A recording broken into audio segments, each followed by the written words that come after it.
Sicily, 2015. Archaeologist Sebastiano Tusa excavates a shipwreck less than a mile off the coast, which has remained undisturbed for more than 2,600 years. His team dredges up an ancient payload of 39 metal ingots.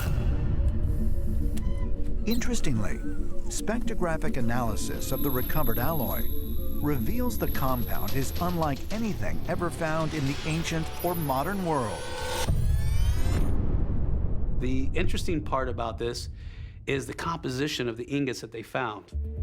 The metal is 80% copper and 20% zinc. There was other things found in it, but that's the majority of the composition. Now, zinc only occurs in nature as sphalerite. It's a zinc-sulfur complex. In order to create zinc, which didn't come around until about 1,000 years ago, you have to actually process the zinc out of this sulfide. They didn't have that technology back then. What was someone doing blending together copper, zinc, lead, nickel, iron? This is a complex alloy. This is nothing easy to do. It suggests the possibility that it could have special electrical or energetic properties that we don't even know about. People would not be expected to be making such a complex alloy back then. How is it possible that such an advanced alloy was manufactured over 2,600 years ago? Centuries before man had the technology to manipulate elements like zinc into metals. And what was its purpose? Based on the composition of this alloy, scientists believe what they have found is orichalcum, a metal associated with the legendary continent of Atlantis.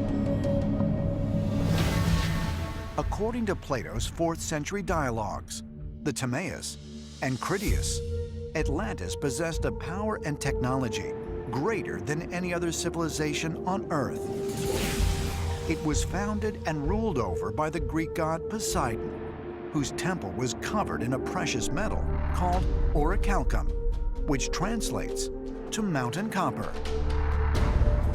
The composition of the alloy is not specified by Plato, but based on its electrical properties, color, and luster, scientists suggest that if it really did exist, it most likely consisted of copper mixed primarily with zinc, just like the metal found in the shipwreck. It was said that the temple of Poseidon on Atlantis flashed with the red light of orichalcum. The copper tint of this metal caught the attention of the seekers that came to this sacred place. This is not just an attractive color. This has spiritual implications. There was something about this metal that was said to resonate with the divine. Perhaps it was its origin, that it had come from heaven. It fell out of the sky. According to Plato's story, the Greek god Cadmus, son of Poseidon, came down from Mount Olympus and gave orichalcum to the people of Atlantis. An important figure in early Greek mythology was Cadmus, a divine character, the first hero, 5th in the lineage from Zeus of the Greek gods.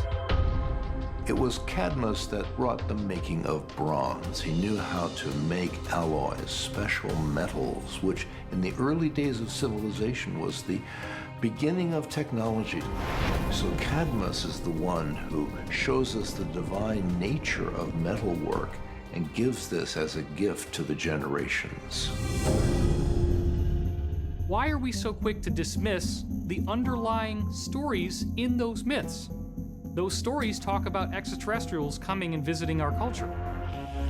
They talk about gods that walked among us and interacted with humans, but with a severely advanced technology beyond anything that we have today. Ancient astronaut theory says that the legends of these Greek gods are not just mythological, but they're actually rooted in actual events.